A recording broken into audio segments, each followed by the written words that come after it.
Welcome to the Bare Marriage Podcast. I'm Sheila Ray Gregoire from BareMarriage.com, where we like to talk about healthy, evidence-based biblical advice for your sex life and your marriage. And we have a great interview coming up today. I have a terrible cold right now, but don't worry, I recorded the interview before I got my cough and laryngitis, so I don't sound like this the whole time. But before we start that interview, something really important. Our marriage survey is live, and we would love couples to take it. We haven't done this before. This is really cool. It's a matched pair survey. So you each take it separately, but then we're able to link up your answers. You don't see each other's answers. They're not sent to you. You can't see them as you're taking it. But we can do some really cool statistical stuff with this. So please take our survey. Get your spouse to take our survey. The link is in the podcast notes. And of course, before we begin, a special thank you and shout out to our patron group who supports us on a monthly basis and lets us do really cool things like this research project. So you can join us on Patreon at patreon.com/baremarriage. And now here is our interview. Well, I am so thrilled to bring on the podcast today one of my heroes in sociology. So this is Andrew Whitehead, who is a professor of sociology at Indiana University, Purdue University, Indianapolis. Andrew, thank you for being here. Yeah, thanks so much for having me. It's wonderful to meet you and to see Joanna again. Yes, and we also have Joanna Sawatsky, our wonderful stats person for our books, who has worked with Andrew at getting our data sets up at the ARDA, which Andrew manages, what is the ARDA? Do you want to just explain it quickly? Yeah, definitely. So it's an online religion data archive. So we will basically provide a place online for surveys like that you all collect and other researchers to live forever so that everybody can have access to them for free. And then, yeah, we provide a lot of different resources for folks that want to know more about their community. They can go and put in their zip code and get all this census data that they would want and religion data about their community. So yeah, we offer a lot of different stuff there. Yeah, that is awesome because Andrew's very passionate about sociology of religion and figuring out how evangelicalism and Christian expression, especially in the United States, manifests itself, which is why you are here. Yes. So you have a book that came out, I think, in the summer called American Idolatry, which is great, and which I read as a Canadian going, wow, this is a thing. Okay. So I wanted to work through it, and I just want to open with some questions that you opened your book with.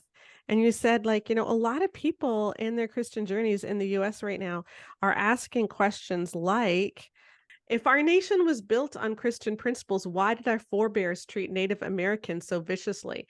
Why are some committed to ignoring this history today? And as a Canadian, I mean, that's a question that we're asking too, especially with the residential schools. For sure. That problems that, well, not problems is far too light a word, horrors that we did. We perpetuated. If Christian theology so profoundly shaped our national values of liberty, human rights, and full equality, why did even the most devout Christian citizens enslave Africans, ripping them from their land and destroying their lives and families? Why did our political leaders and the people who supported those leaders bar Black Americans from the full rights of citizenship for so long? Why do Black Americans continue to face hurdles today? And then you go on to ask questions like, can we be faithful Christians and patriotic? Can we be faithful Christians and celebrate this country and our citizenship? Can we be grateful for this country without baptizing and rationalizing away all the evil perpetrated in its name? Yeah, that's what people are asking, right? It's tough right now to figure out how to disentangle all this Christian stuff from politics and from the narrative about our our country's heritage. Yeah, no, it really is. And, in the book and in my broader work in this topic, right, I come to it as a sociologist, so gathering survey data of the American public and analyzing that, just looking to see where these things intersect, right? And what does this actually mean? Not only defining Christian nationalism, but then too, just seeing what is it associated with, what types of attitudes. And then also for me being a Christian, that's a part of my journey as well. So it isn't just the professional work, but then wrestling with what does this mean for my faith? Growing up in this country and growing up as I share in the book, in a small community in Indiana, a farming community, and being raised in the faith where kind of everyone around you is Christian and we all see the world in the same way. And I was taught, these really foundational beliefs and values about what it means to be a Christian. So loving your neighbor and caring for those around you, all really important things. But then as I, and like others, began to look at our history and then try to wrestle with, well, exactly where does my Christianity or being a Christian overlap with being an American? And are these intentions sometimes? And starting to wrestle with like the questions that you mentioned, our history. And if we are a Christian nation, which for some folks kind of take for granted, for me, it was, well, then what does that exactly mean, right? How do we make sense of, like you said, these horrors that were perpetuated on other humans? What does that mean when we say this is a Christian nation or founded on Christian principles? And so, that's really what began my journey. And I'm still on the journey. And, with this book and this work, it really is kind of an invitation to others to stay on that journey and to wrestle with these things, even if we come at them, from different places right now. Let's at least talk about it. Let's at least wrestle with it to see where can we as Christians or as Americans or Canadians, whoever, right? Learn to follow in this path of loving our neighbors well, and really thinking about, well, who are our neighbors, right? Just as the rich young ruler asked Jesus, Yeah. what does that mean? So that's kind of the overarching goal and kind of project too. Yeah, I love that. Okay, so you open American Idolatry with this statement. You said, "In my own journey, much of which is reflected in this book, I've come to believe that in order to faithfully follow the teachings and example of Jesus of Nazareth, I must work to disentangle Christianity from Christian nationalism. The two cannot coexist. I must serve one or the other." Um, so like, first of all, I think that's really profound, and this is Mhm. a brave work because this can Oh, get you in thanks. trouble. Yeah. Like you're just like walking into the Mhm. fray of Yeah. something that people often get quite upset about. Yeah. Um, but I love it because you're also doing it as a sociologist. Mhm. So as someone who is evidence-based, and you wrote another book with Sam Perry. Do you want to talk about how those two books are different? Yeah, no, that's really great. And I think that's what is helpful to me to kind of bring both aspects of my journey and myself into this, right? So as a sociologist and gathering data, and the work that we've done over the last 10 years or so that kind of culminated in the book, Taking America Back for God. That's what I wrote with Sam Perry. And it's written to a broad audience, and in it we kind of marshal all the data we had at that point to look at, well, what is Christian nationalism? How widespread is it? And then what is it associated with? What do we see, right? For folks that strongly embrace it, what does that mean for how they see their social worlds? And we walk through the data in that work.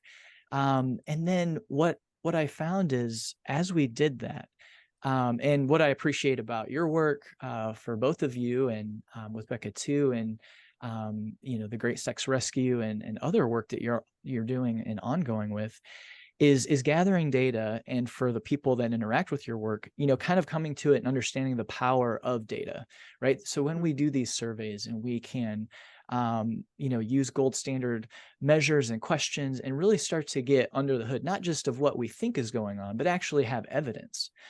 And so, like your listeners and like the work you do, you look at the evidence and you start to think, okay, something's going on here that doesn't quite align with the values and beliefs that we hold true, right, in our faith. And I think as Christians, it's important to be willing to kind of hold up the mirror and look into it and see, kind of with the metaphor, what do we have on our face? What do we, if we have a bunch of stuff on there, we need to clean it off. We need to do better. And I think that's where survey research and sociology can help. So as I was working in this area and doing the work in the first book, the evidence started to pile up where it started to me to look like, well, how could I strongly embrace this idea? Or even if I'd kind of been on my journey and walked away from it a little bit, but how could embracing this idea of a Christian nation really strongly, and then I see what it's associated with, um, how can I continue to do that when I know that the values and beliefs that I was taught, that were important to Christianity really don't align with this? So I'll just run through a real quick list, right, of things Hmm. we found in our first book that as it goes, I hope for others too, it starts to look and sound like, okay, yeah, that doesn't sound like Jesus's words or the message of the gospel. So we found, in particular, Americans that strongly embrace Christian nationalism were more likely to believe that refugees from the Middle East pose a terrorist threat. They're Americans that strongly embrace Christian nationalism are more likely to deny free speech to religious minorities who they deem as a threat to the US. They're more likely to believe that immigrants threaten American culture, that immigrants increase crime, even though there is actually no evidence of that, and more likely to believe that immigrants are mostly dangerous criminals. They're more likely to be not at all comfortable if their daughter married someone who is outside their racial group. They're more likely to believe that police treat Black Americans the same as whites and that police officers shoot Black Americans more often because Black Americans are inherently more violent than whites. They're more likely to believe that Muslims, Jewish Americans, or atheists hold morally inferior values, want to limit personal freedoms, and endanger their physical safety. More likely to believe that women should just stay in the home and care for children and leave running the world or politics up to men. And so when I started to look at all this evidence, whether it's fear of immigrants or refugees, even immigrants and refugees who are Christians and not wanting them to come to this country to receive asylum, or this fear of racial and ethnic minorities, it really became clear that Christian nationalism, based on this evidence, is about building up walls, right? And saying there's a them who we should be afraid of, and then we need to do all we can to protect us. And when I read the Gospels and when I read the words of Jesus as they're recorded there, and I look at his life, it became more and more difficult to me to see that this is representing the gospel in a way that is supposed to welcome and sacrifice and serve for others, for our neighbors, for those who are around us. So that's kind of been the journey for me, is to wrestle with that data, to look at these values and beliefs that we've been taught and that we hold dear as Christians, and seeing that they can't coexist in some ways, that we have to do the work of disentangling, not that we have to throw away Christianity, but like in this next book, American Idolatry, trying to show that there are expressions of Christianity that we can move toward that confront and oppose Christian nationalism and are focused on loving our neighbors, on loving immigrants and refugees, or those who are around us that might be different than us, whether it's religion or race or whatever else. Yeah, I love that. And that is what American Idolatry does. It doesn't just call it all the things that are bad. You really do paint a picture of what it could look like Yeah. if we actually embrace Jesus' words. And I'm going to say something which is not entirely true, and I'm going to sound very naive, okay? So all the Canadian listeners may not necessarily completely agree with me, but if I could just paint like a broad brush of the Mhm. difference, while Canadians can get I think there are elements of some of this nationalist thinking too, and I think that accelerated around COVID, and we've had our own issues in the church. There isn't a sense in the same way that Canada is a Christian nation as there is in the US. Um, and there isn't the same sense of we have this big Christian tradition to uphold. Like you can be proud of Canada without feeling like it was a Christian nation. And so this is really different. And Joanna, you grew up in Pittsburgh, Hmm. and you now live in Edmonton, Alberta, where your husband works for provincial government. Yeah. What have you seen? Have you seen the differences as you moved? Oh, yeah. I mean, I think part of it is that the Canadian national identity is in part, we're not American, which was Yeah. weird moving here and then trying to get Canadian citizenship as an American. Um, no, I think the big picture difference that I would describe is that, and this is not original to me, is that the US is traditionally, the goal has been to be a melting pot. Mm. And Canada embraced a more mosaic idea of ethnic identity. earlier. I think that's more the model in both places now. Now, again, Canada did not do great when it came to Indigenous issues. I studied that in my master's degree, and it made me really, really angry. So Yes. this is not a like one country is better than the other kind of a thing, but I do think that that's different. I mean, I also think that it's different when you didn't fight a war. Like Canada was made Canada by an act of parliament in Britain. And I had to then profess my allegiance to the British monarch. And it just went against everything I believed in. I was like, I will do this only because I want to have the same passport as my kids. And I'm going to hate every minute of it. And I missed Queen Elizabeth by like 2 weeks or 2 months. She passed away in September, and I took the oth in November. And I'm so salty. So but I think there's some of those you had things. to pledge allegiance to King Charles. I did, yes. Yeah, but I think that there's some of those things where it's if your country is formed based on a truly heroic revolution, the ideals of American liberty did pave the way for the age of revolution that occurred afterward, and really did change the world. Like they really did. And Canada doesn't have that amazing history to look back on of the revolution. There's not the same sense of the founding fathers were so like people like the original prime ministers, but it's not talked about in the same way. There's not the hagiography, I don't know, that you get in the States. Yeah, I think it's interesting too, because we don't all vote for the same political party. Like on Parliament Hill, I know there's prayer groups of NDP, Liberal, and Conservative who all meet together. So it's not assumed that Christians will vote Republican or Conservative or whatever. Although there are tendencies, and I think it's getting more like that. Yeah, I was to say in Alberta, it's more like that, I think, today. Yeah, well, Alberta's its own thing, but yes. So I think that is a difference.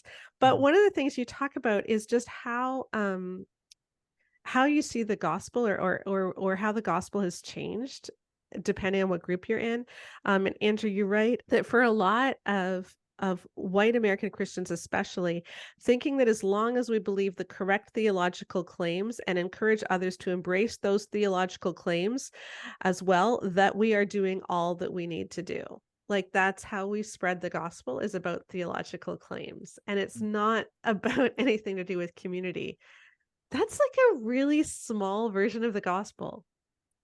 Yeah. So that was something I had to wrestle with too. And, with this book, building on the foundation of my research, along with Sam and others, of what Christian nationalism is and what we see it's associated with, with this next book, American Idolatry, I kind of had to then move beyond the data, because, survey data can't tell us what the gospel is, right? So now I'm moving into this area of kind of making a claim of well, what is the gospel, and how exactly does Christian nationalism distort it, right, or harm it in some way. And what I found in my journey, and that what I'm trying to share, is that I specifically kind of turned to one example of the gospel, where Jesus, in his first public message, as it's recorded in Luke chapter 4, he outlines the good news. So this is the gospel as he's saying when he kind of comes on the scene. And he opens the scroll, it says, and he shares from Isaiah. And I'll read it here. This is the NIV. The Spirit of the Lord is on me, because he has anointed me to proclaim good news to the poor. He has sent me to proclaim freedom for the prisoners and recovery of sight for the blind, to set the oppressed free, to proclaim the year of the Lord's favor. And so when I read that, this is his first time on the scene, and he's sharing, this is what I'm here to do. And it's really interesting too, because after that, where he stops that passage matters too, because later in that passage, it's about God kind of taking down their enemies, right, and coming and making it right. But Jesus stops. And so his listeners would have been expecting that, but now he just stops here. And so when I look at what he had to say there, what I see and kind of the claim that I'm making is that the gospel is not just individualized, although it is personal, right? So the gospel has something to do with each of us personally. But Jesus in this passage, and I think in his message throughout the Gospels and kind of the examples of his life, is that he makes a collective claim about all of us, the character of the kingdom of God and how we relate to one another. So it isn't just, individualized forgiving my sin, and then that's it. And now I get to go to heaven. And that's what I was taught growing up. And others would have heard that too. This Romans road, right? That you've fallen short. Jesus has come to save you. Put your trust in him. Now he will go to heaven, and that's it. I think that's a part of it, but I think it is incomplete, because when we look at what Jesus is saying here in Luke, he's saying that I've come to set the oppressed free, right? To proclaim good news to the poor. So these people that are marginalized, he says they're within the bounds of the kingdom of God. The kingdom of God has something to say about the marginalized. And so it isn't just setting you free from personal sin, right? It isn't overly spiritualized, but he's actually talking about how we relate to one another. And so I think one of the aspects of Christian nationalism is it cuts off this idea of how we relate to one another. And it just focuses on this personal, individualized, spiritualized, making things right. And that's all Jesus came to do. Because again, we find in the data, Christian nationalism really does perpetuate inequality among groups, right? It puts refugees and immigrants and those of racial and religious minority, groups down to benefit just one group. And so for me, when I look at the gospel and I think, okay, Jesus had something to say about how we relate to one another. It isn't just about my group or myself, but that the kingdom of God is about everyone flourishing. I think with that picture of the gospel, we can start to then really disentangle Christianity from Christian nationalism, or at least expressions of Christianity that are different from Christian nationalism, that will focus on who is being marginalized and what can we do to meet them where they're at, because again, we're following Jesus's example. So that's a little bit about what I try to do in the book, and think through, well, what is the gospel and how does that relate to what we find about Christian nationalism? Yeah. Okay. I have a theory. I have a theory. Can I go with my theory yes, first? you Because go you're with going to your like theory. it. Yes. Okay. Billy Graham. Mm-hmm. Okay. Great man in many ways. Yeah. But as I look back over a lot of his work, it seems to me that he entered into the scene and then he did these huge crusades. And the whole idea was to get people to become Christian. And how do you become Christian? You say the prayer. Mm-hmm. And so Christianity got diluted into just, you say this prayer and then you're in. So very much that like get out of hell free card, right? And so Christianity became about what you believe. Yeah. And we stress so much that, it's by faith, not by works. And all of that is true. But James also said, that faith without works is dead, and that you'll see the faith by the works. And Jesus said, who loves me will obey my commands. And so it isn't, so yes, we're saved by faith, but there needs to be a lot more than that. And I feel like what a lot of Billy Graham and the evangelists and that whole mentality did to faith was it made it simply, as long as you recite these words, you're all good. And that's a very, that can make people feel really spiritually superior over other people, even when they're quite bad people themselves. No, I totally align with your theory. I think it's true historically what we see. And I think, being able to just say, well, this alone is the gospel, right? It does allow people then to ignore, the systems around them that are disadvantaging whoever, whether it's women, right? With the work that you all do, you're kind of uncovering how women are just placed at this disadvantage and is taken for granted. I think part of that, this view of the gospel that's really kind of focused just on this, perpetuates that. It allows folks to stay blind to the people that are suffering, the marginalized. And I think Christians and Christianity, I think better expressions of it are focused on the marginalized and what they have to do. And so I think, owning up to some of that history is important. And so your theory, it resonates with me for sure. Yeah. Joanna, were you going to jump in with something? Yes, I have a question. Okay. So Andrew, one of the things that really struck me in the first bit of your book was that you talked about how challenging it was and how uncomfortable it was to be confronted for the first time with ideas that contradicted what you'd been taught. Yeah. And we know that a lot of people, when they're confronted with that sort of data, they shut it down. You hit up with a nice thought-stopping cliche and you move on with your merry way. Yeah. And so I'm wondering, first, what do you think allowed you to push through that? Mm. And secondly, when we're confronted with people in our own lives who aren't able to push through that, what are we to do? Yeah, that's a really great question. I think, one of the things that I try to stress in the book, and that I want to stress, whenever I talk about it, is that, again, we're all on a journey, and we're all at different points of the journey. And it isn't as though anybody is wrong because they're coming into the discussion from a different place, because we can't just like come out of, the womb when we're born and just have all the right answers to everything and just have this very clear understanding, right? Like, we recognize that's not true. And so for those that may be further along or who have wrestled with this for years now, being able to have conversations with those that maybe are coming to it for the first time, and allowing those questions and difficulties to breathe, right? Like, just having them come out, and it's okay to wonder, to question, to not understand, to want more information. So I think as we can have, as whether we're Christians or we're interacting with folks outside the faith, if we can have space for good faith conversations and questions, I think that goes a long way.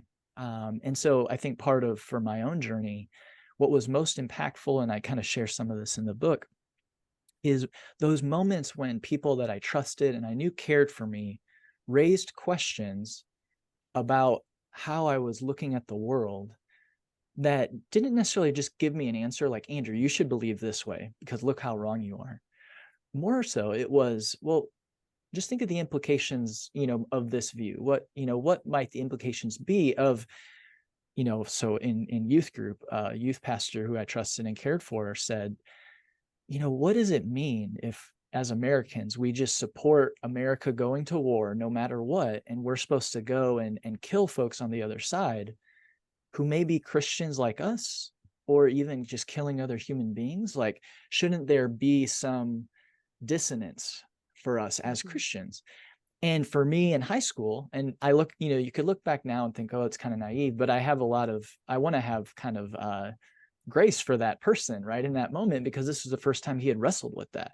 First time that he had thought, well, maybe being American and just saying, yeah, let's go to war and destroy our enemies, and being Christian maybe don't always align. And not that, I have the answer to whether, Christians should go to war or not. That's a whole other argument. My point is, this caused me to then just think about those two identities and start to wrestle with that. And then as I wrestled with it, I started to look, and try to read different things and different voices. And so those questions, I think, create more room. So, Joanna, for those who we're connected with, and I'm connected with folks who still, embrace or at least sympathetic to Christian nationalism at times, I think what I try to do is to be, truthful with where I'm at and how I might see it, but to not say that they necessarily have to see it the same way in order to be quote unquote right. But then to raise questions. So if it's, well, we're founded as a Christian nation, it might be for me to say, well, which expression of Christianity in particular, or if we were, then, as the questions at the beginning of the book kind of lay out, why did we, push indigenous peoples off their lands and then commit genocide against some of those groups? Why did we enslave other human beings and then in our Constitution actually say they're worth 3/5 of a human, right? So these are things that I want to raise questions about, to get folks maybe just not to take it so taken for granted. Oh, we were a Christian nation. Because I think it's when it's taken for granted, and this is if we're talking about Christian nationalism or, in y'all's work, complementarianism, right? When it's just taken for granted, that's when it's most powerful. Folks just believe this is the way that it is. But I think if we can raise questions that kind of shift the light a little bit and allow folks to then see, well, maybe this isn't taken for granted. Maybe, there are other Christians who see this differently. Why do they see it differently? And then we get curious and we start to explore, and we have places hopefully to have conversations. I think that goes a long way to starting to change, the hearts and minds, and to see, maybe we don't have this just figured out. Maybe this isn't taken for granted. What else should I be learning about or hearing about?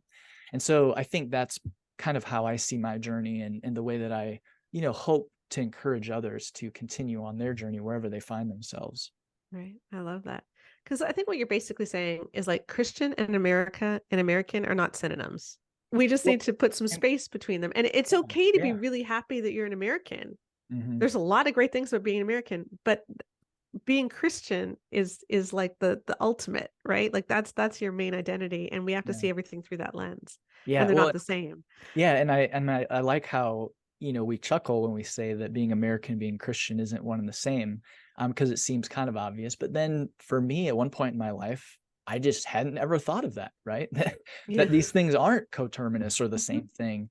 And I think, Sheila, you make a great point that it isn't as though Christian nationalism is just patriotism, right? And I try to distinguish between those as well. So we can look at patriotism, this care and love and affinity for our fellow countrymen and women, right? So the Olympics will happen this next summer, and I'll be cheering for, I love swimming, right? The folks in the pool for the Stars and Stripes, and you all be cheering on the Canadians, and you have an incredible, young female swimmer, Summer McIntosh, that's amazing. And so it's not as though I just want to see her lose, but I want to see Americans win, and we cheer for them. But when Summer swims a world record, I can rejoice in that too, right? And so patriotism, this love and affinity for folks that we happen to be born in the same nation as, and we want to see them do well, we want to see them flourish, whether it's in sports or in life. I think that is patriotism.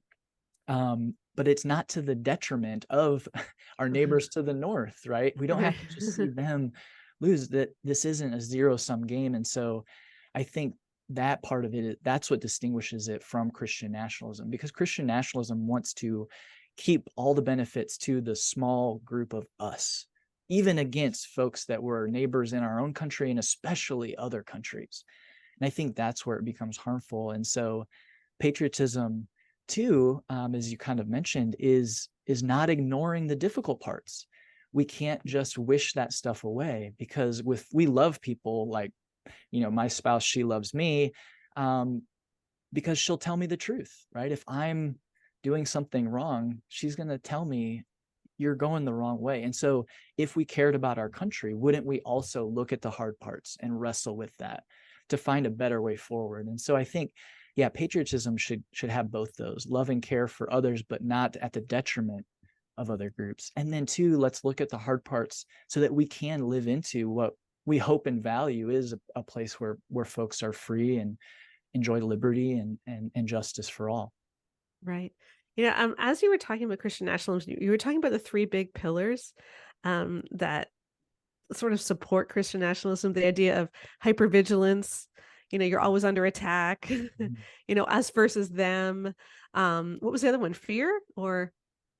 So I look at different idols of it, and then in one of the chapters, different kind of markers of the rhetoric itself.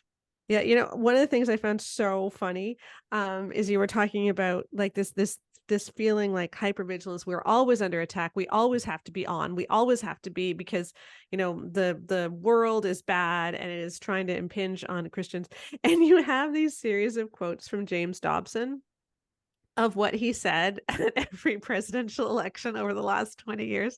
And it's so funny. Let me just read you a couple. Okay, so from 2004, there is a spiritual battle going on, and we simply must let our voices be heard. If you believe there's a right and wrong, if you believe in absolute truth, it's all on the line tomorrow. And then in 2008, he said that, why did they risk our nation's future on Barack Obama? It was a mistake that changed the course of history. In 2016, I believe this great country is hanging by a thread. In 2020, hordes of angry anarchists are salivating over the next election, hoping to push America over a cliff. If they succeed, Western civilization will never recover. That's kind of ironic in retrospect about the anarchists who are trying to, push Americans off. But it's like every election, everything hinges on this. We need to get out and vote. Everything hinges. And you see that I could write the political speeches for the candidates, because they're always going to say the same thing. Yeah. But I used to be really into politics, like seriously, like I would read political blogs 3 hours a day. It was bad. Okay. Like Mhm. I was a total addict. And what I found, and then one day I just quit cold turkey because I couldn't do it anymore. But what I found was that I was always angry. Mm. Like I was always angry, and I really assumed that anyone who didn't believe just like me was honestly trying to destroy the very fabric of society. Mm. Like that they were nefarious and malicious. And it wasn't a nice place. It wasn't a nice feeling. Yeah, no, I agree. And I think so much of, political systems do, and media is a part of this as well. People get motivated when they're afraid and have a sense of threat. And so we do see it, no matter which end of the political spectrum you might find yourself on, that we're supposed to be afraid and fear and move out in that. And so I think too, as Christians and folks representing various expressions of Christianity, thinking through what are the messages that I'm listening to, and what are they doing inside of me? Are they moving me towards love and care for the marginalized or others around me, my neighbors, or are they moving me towards wanting to put up walls and destroy my neighbors or whatever else? And so I think that's where, for Christians to be, I don't think that we should say, well, I just opt out, because I think in some sense that's a sign of privilege. Like if you can opt out of politics and your life doesn't really change, then the politics work for you. But there are a lot of folks who the politics don't work Hey, for. wait, you got to say that again because that's Yeah, actually pretty profound. Say yeah, that again. yeah. Well, I think saying that as Christians, well, we just opt out of politics, you can do that, if you are in a place of privilege, because it shows Yeah. that the politics are working for you. If you opt out and your life doesn't change, those politics work, and they work for your group. But we know political systems don't work for everybody. And so that's where, for Christians, I think we do need to be involved, but to whose benefit and to what end? And how expansive is the we, right? The folks that we want to see benefit. And I think that's where listening to the voices of the folks who are marginalized or being hurt, and listening to what they're saying, their experiences, and then wanting to do what we can to change those things.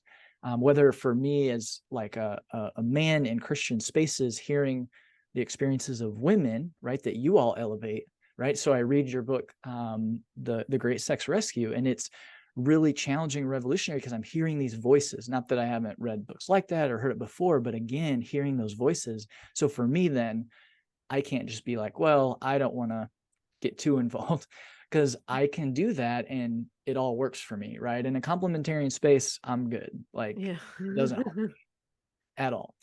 But I recognize this is not the way of Christ, right? This doesn't represent, I think, what he was about. So then I need to speak up. I need to get involved. And so in the same way, for those of us who, think that we should just opt out, I don't think we can. I don't think we should. I think we're called to be a part of it, to listen to the voices of those who are being hurt, and then do what we can to leverage our privilege in order to help those folks in politics or in social spheres. And so I think fear really does keep us from wanting to do that, being able to do that well. It distorts our vision of those outside of our group, right? And it distorts our vision of God.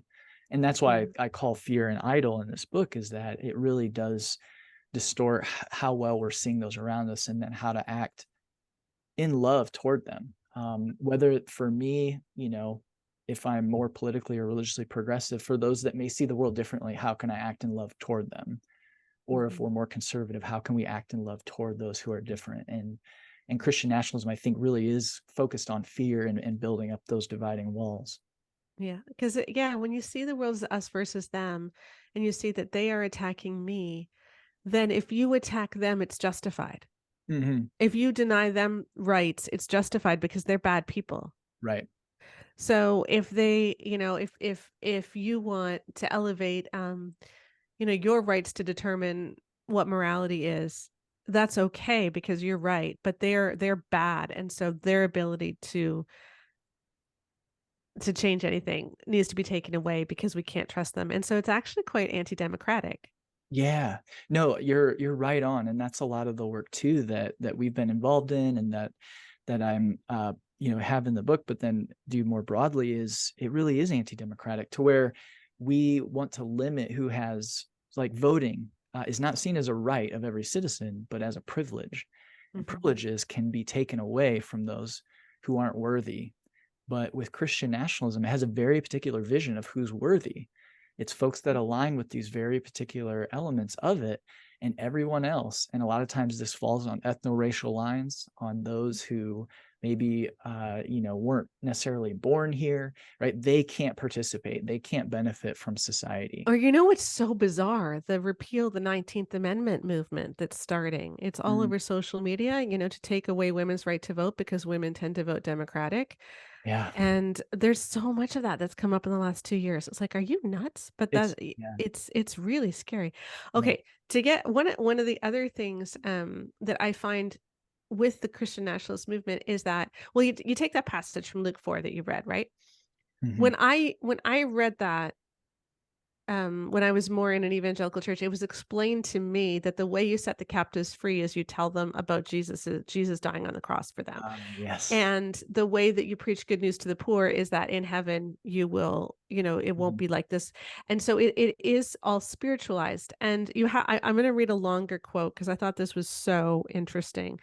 Um, and you were talking about the murder of George Floyd, Yeah. which happened on May 25th, 2020, because I will always remember because it was my 50th birthday. Mhm. But uh and you talked about how Franklin Graham talked about it. And I just need to read this. During the protests over the murder of George Floyd by a white police officer, Franklin Graham was asked if evangelicalism has a race problem.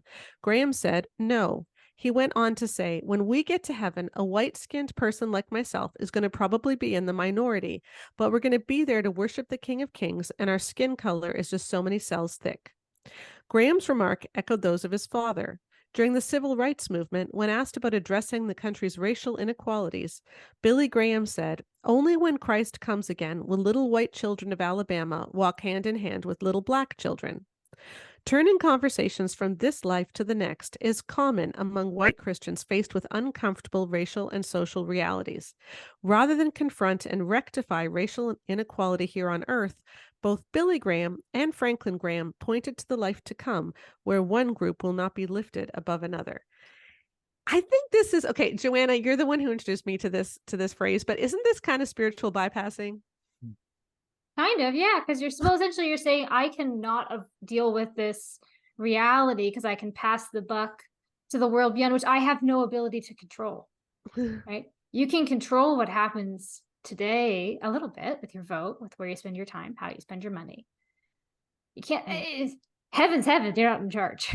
Yeah. Mm. And when people say, well, don't worry, because it'll all be great in heaven, it's hard to argue with that in a way because it sounds so spiritual. And if you Mhm. argue with it, well, don't you understand that the ultimate is heaven? And it's like, well, yeah, but it's like, Totally. Well, yeah. and so this is another way that I think about it. I think spiritual bypass is really a great way to think about it. And it's so difficult to talk about because it's like, well, yeah, that may be true, but it doesn't change the situation we're in right now. And that's what we're looking at. And so the way that I like to think about it, and this has been impactful as I try to think about, well, what is the gospel? What is the good news? And what I do is in my imagination, think how far back would I need to go in American history, let's say, to where the gospel and good news may not sound like good news if all we focus on is an individualized kind of fixing of your spiritual condition, and then in heaven you'll be good. And you don't have to go back that far, where there's going to be certain groups where that isn't good news necessarily. So if we go back to the Jim Crow South in the US, and so for those that may not know that history, this is where essentially a bunch of rules are set up in the South that keep African Americans kind of lower class, right? They can't get the right types of jobs. A lot of violence is just kind of looked, people look the other way. They can't go in the same bathrooms or use the same water fountains. And if we go there and say, to these folks, like, well, accept Jesus, sacrifice, he's now your savior, you'll go to heaven, and all will be well. is that good news? Or if they're working on a plantation and we go back another 60, 70 years and they're enslaved and we say, you're a sinner and Jesus came to save you and now you will be able to go to heaven and be saved. Is that good news to the person who is in their embodied reality in chains? And I can't say that is good news if it just stops at their spiritual condition. I think God has something to say about those who are in literal chains and oppression, and that is the fuller expression of the gospel. When Jesus in Luke 4 is saying those things, he's actually talking about real embodied marginalization and oppression. And so and to bring up the last thing that passage says is, Jesus says, today this has been fulfilled in your presence, and he sits down. So he's saying this is fulfilled today, not in 3 years after he's crucified and rises again. Yeah. Right. Great point. Yeah. Yeah. Totally. Yeah. So that's kind of, I guess, where I get it gets me, really, I guess, worked up. Maybe you can hear it, but just thinking about, what would actually be the good news, and what can we be about today where we recognize that it has something to say with where people find themselves, and we can be a part of that work. I think that's part of the work of the kingdom of God. Okay. Well, Andrew, you're a fairly young guy. I'm not going to ask you how old you are, because that's just not a question you're supposed to ask, but you're fairly young, and you're one of the most oft-cited sociologists in papers, aren't you? I mean, there's folks with a lot more, but like Sam, he's a machine. But yeah, I've it's been fun working with you all. You find people that you work well with, and then you can be productive. Yeah. But I mean, you've done a lot of work, a lot of peer-reviewed papers. You're very well written. You've done so much research, so much evidence-based stuff, and I really appreciate that, because that's and you're the one who's really done. You're the gold standard. We're just trying to we aspire to be like you, kind of thing. Yeah. But one of the big issues that we've had, and I'm sure that you've had too, is when you bring things to people's attention, when you say, look, if you believe that, it's going to result in 38% greater likelihood of Y, whatever it might be. A lot of Christians don't believe in science anymore. They don't listen to data. Is there a way around that? Yeah, that's a really good question. I mean, in similar ways to when we're discussing Christian nationalism, I think making the case for evidence-based decision making, it's similar in that sense, where, well, why, if folks are like, well, I just don't trust that. Well, why not? What exactly do you find untrustworthy about it? And can they point to what they think is going wrong, or the researchers went wrong?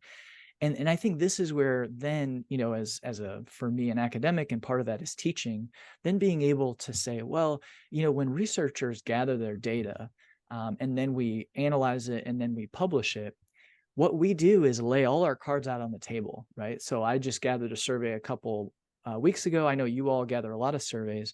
And the whole goal is not to say, I'm not going to show you anything about the survey, it's just going to prove what I believe to be true. No, we say, this is how it was gathered. This is who it was gathered from. So any, information that we draw from this survey, these are the people that you could generalize it to, but this is the stuff you have to keep in mind, the limitations of it, right? That's all part of the peer-reviewed process in science. And science is not about, we've proven this to be true and there it sits for all eternity. No, science is, we think this is true, we gather data, we test it, we find out if we're right or not, and then we gather more data and move beyond that. And there are things that 5 years ago, maybe we thought we had a lot of evidence for. Now we see it's actually more nuanced, or it's different. And that's what science is too. It's more like building a bridge brick by brick. And every scientific study is a brick, rather than I did a study or wrote a book and now here's your bridge. That isn't science. That's, kind of opinion-based writing. And so, yeah, I think just kind of helping folks and equipping folks to understand, well, what are the differences and what can I look for? I think that can be helpful. So what gives you hope? What gives me hope? Well, honestly, a number of things. Conversations like these, right, where we can come together and we can talk through kind of our own journeys, where we're at, and challenge each other, right? And honestly, too, a lot of folks that some of the feedback with the book, that I've been receiving has been great, where folks are reading it and it's encouraging on wherever they find themselves on the journey. So that was my hope, with writing it, and that's coming true. So I'm grateful for that. And young folks who have faith and have a faith system that they want to hold on to, but they recognize that what they've been handed or the way that it's operating now doesn't align with the beliefs and values that they were taught. And so they're already, so I'm 42, I'll just share that. But, I came to this type of work and these books, later than some of the students that I interact with on college campuses, right? They have some of this stuff 20 years before I did. And so then I think of, well, where will they be? What will they be writing? What will I be reading of theirs, right, in 20 years? And I think, well, that's encouraging and that's hopeful. And so, yeah, just for me, it's recognizing I'm not alone on the journey and there are others with me. I think that's what gives me hope, and that we can learn from one another and encourage one another. And I don't have to do it all, and others are with me on the journey. I think that's what gives me hope and encourages me from day to day. Yeah, awesome. So everybody listening, if you're like Andrew and you're starting to, or Andrew when he was a little teenager, and you're starting to hear these things that aren't sitting right with you, and you're just not happy with the political rhetoric around you, lean into that. You don't have to land in the same place that we have. I don't even think that Andrew and us have necessarily landed in all the same places. Like, I mean, the three of us, we all vote differently. Like, it's not. Oh yeah, Joanna and I aren't even in totally the same place. Like, Right. But we need to be able to talk about this stuff without seeing the other person as the enemy. Mm-hmm. And I think what's happened so much now is, like, if I agree with you 87%, you may as well be zero, because unless you're 100%, it doesn't mean anything. And that's got to stop. We need to end the us versus them and the fear and the hypervigilance. And those all lead to, like, trauma responses. People, like, we don't want a political system which is leading us to trauma responses. So do check out American Idolatry. It's just a beautiful story of Andrew's journey and what he's challenging us to do. So the subtitle is How Christian Nationalism Betrays the Gospel and Threatens the Church.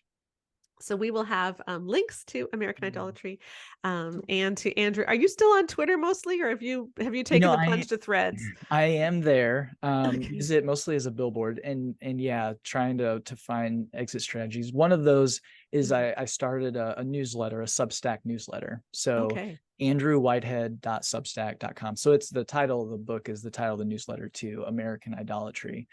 So I'm writing there and trying to, because I find in that space, and maybe you all are finding this as well, something like that, you can usually have a little bit more depth and a slower paced conversation, which I think is my goal. So I'm there. I'm on Instagram. On some of the social media. So yeah, folks can hopefully find me there.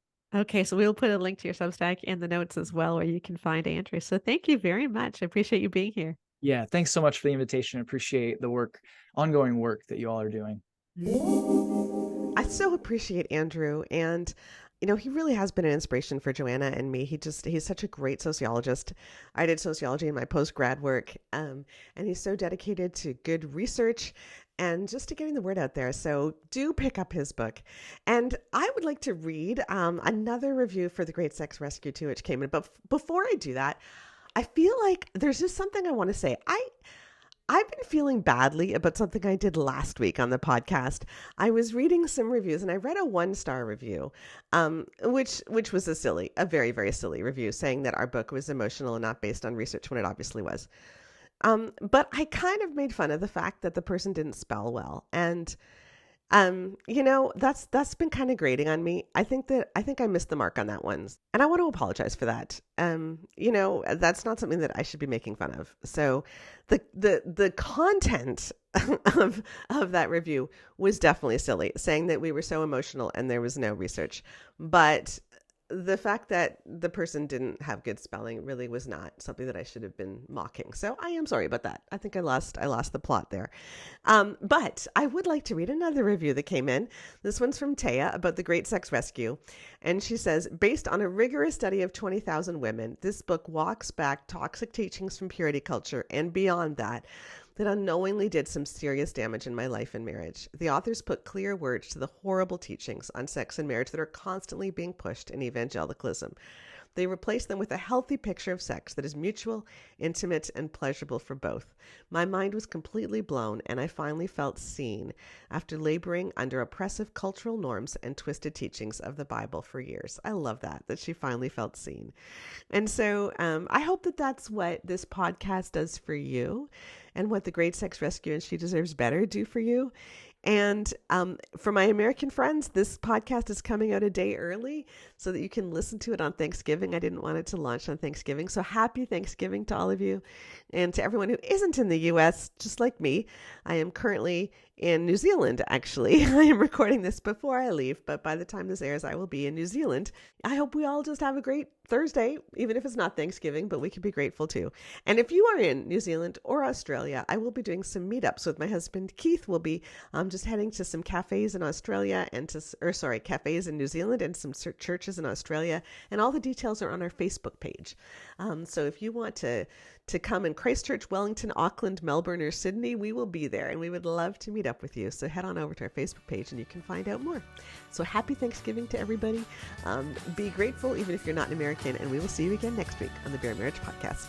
Bye-bye.